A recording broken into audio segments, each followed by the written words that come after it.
مدينة عريقة زي اسكندرية كان لازم يتم الحفاظ على شكلها التراثي، وكمان نقوم بإنشاء مشروعات جديدة لتحديث هيكل المحافظة.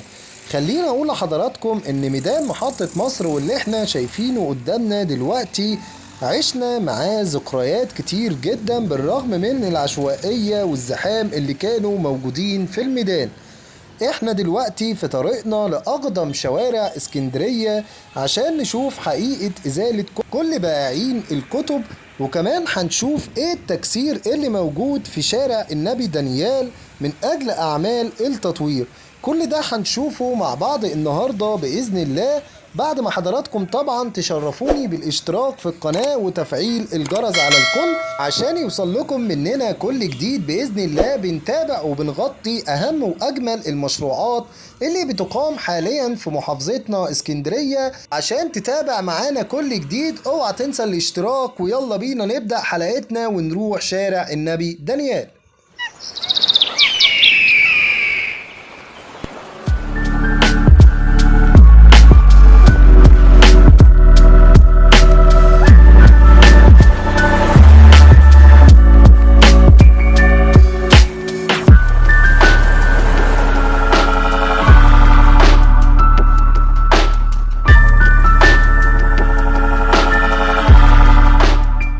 خلاص بالفعل بدأ تطوير شارع النبي دانيال زي ما حضراتكم شايفين. احنا دلوقتي نزلنا لأرض الواقع عشان نتابع مع حضراتكم كل جديد بيحصل في شارع النبي دانيال. خلينا اقول لحضراتكم اني بفضل الله اول واحد انزل واصور لحضراتكم اللي انتوا بتشوفوه دلوقتي.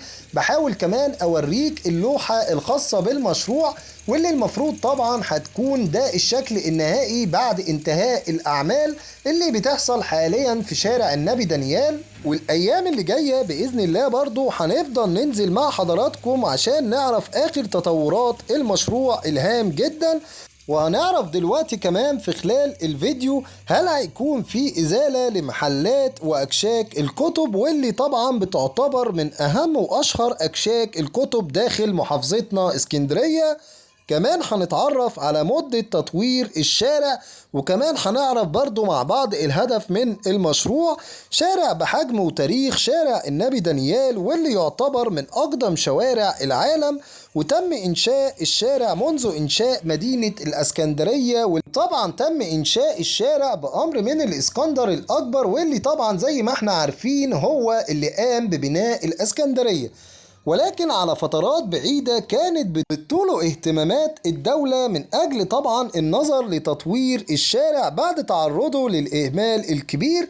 الشارع العريق واللي شاهد على تاريخ وأسرار اسكندرية واللي مدفون تحته كمية كبيرة جدا من الآثار. وخليني أقول لحضراتكم إن الشارع اتحول لعشوائية كبيرة جدا، والمنظر أصبح لا يليق طبعا بأهل اسكندرية وبحضارة ورقي المنطقة. ومن هنا طبعا جت الفكرة بتطوير ورفع كفاءة شارع النبي دانيال. زي ما حضراتكم شايفين كل طبعا أوجه العقارات اللي موجودة داخل الشارع محطوط عليها ستارة زرقاء كده زي ما احنا شايفين، وده طبعا من أجل الحفاظ على أمن وسلامة الناس اللي بتمر من تحت العمارات. كل واجهات العمارات اللي قدامنا حاليا في الفيديو بيتم تطويرها بالكامل. البداية كانت في 18 مارس الماضي بقيام طبعا اللواء محمد الشريف محافظ اسكندرية بزيارة وتفقد وجولة كده جميلة في شارع النبي دانيال للوقوف على حالة الشارع.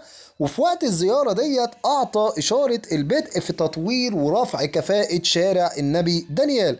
وطبعا استمرارا للمشروعات الكبيرة اللي بتقام حاليا في المحافظة واللي مستمرة، ولسه طبعا في الأيام القادمة هيتم افتتاح لبعض المشروعات ديت، واللي طبعا أعلنوا السيد المحافظ في خلال جولته واللي كانت في شارع 45 للإعلان عن بدء مشروع كوبري شارع مصطفى كامل.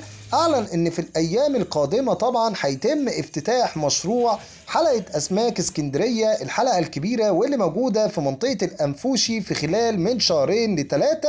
وكمان هيتم الإعلان عن افتتاح شارع النبي دانيال بعد أعمال التطوير. زي ما احنا عارفين السيد محافظ الإسكندرية باستمرار بيعلن عن المشروعات اللي بدأت واللي بتقام حاليا، وبيدي إشارة البدء في المشروعات اللي لسه ما بدأتش.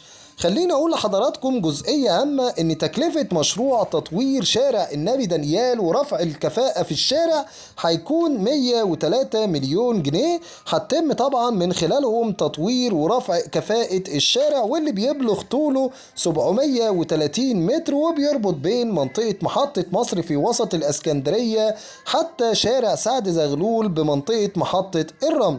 وده طبعا لان معظم شوارع اسكندرية تم بنائها بطريقة طولية.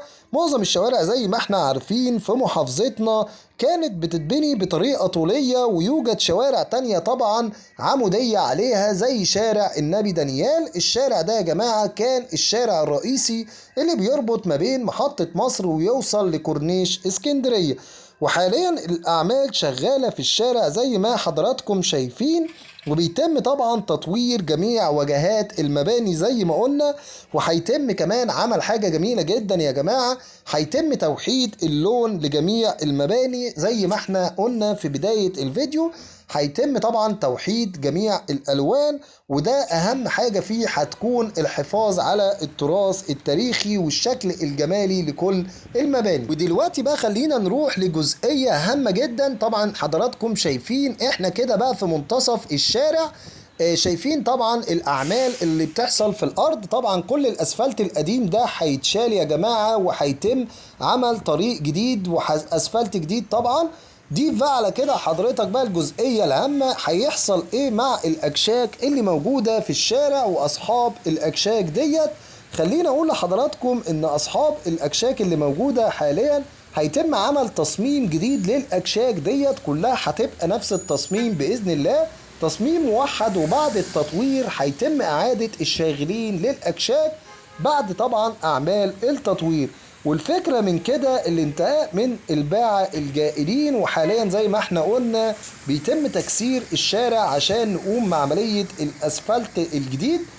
بالإضافة لكده طبعا هنقول لحضراتكم زي ما احنا عارفين شارع النبي دانيال بيحتوي على عدد كبير جدا من المحلات التجارية. طيب ايه مصير المحلات التجارية وازاي هنهي الزحمة اللي موجودة في المنطقة هنا باستمرار؟ هقول لحضراتكم ان في مقترح حاليا بفصل حركة المشاة او حركة الناس اللي بتبقى ماشية في الشارع واللي بتدخل للمحلات التجارية عن حركة السيارات. يعني في مقترح بفصل حركة السيارات عن حركة المشاة.